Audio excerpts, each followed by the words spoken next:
Gusto ng organic encounter pero gutom na. Luto muna tayo. Let's go. Init ka muna ng kaldero and then kamatis. Holy smokes. Sibuyas. Isa-isa lang din. Lagyan mo ng asin para madaling mapisa ang kamatis. Yan. Sige, gisa ka lang dyan, benang gisa. Ayan, lagyan mo na yung baboy. Tapos, pagka nag-discolor na siya, lagyan mo na yan siya ng patis. Ayan, very flavorful yan dito sa ating recipe. And then, pag medyo natuyuan na, lagyan mo yan ng sabaw. Ayan, perfect.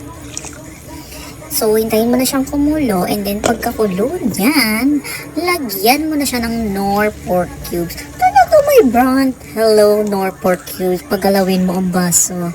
Charat. Okay, tikman na natin. Okay, nilagyan ko pa ng water kasi kinulang na dyan yung water. Then, lagyan na natin ng sili, pandagdag aroma, tas konting asin lang. Tas yan asukal kasi hindi po ako nagmamagic sarap. So, okay na yan. Ayan, nalagyan na natin ng fresh na pechay. Mas fresh pa sa'yo. Thank you. Yun lang.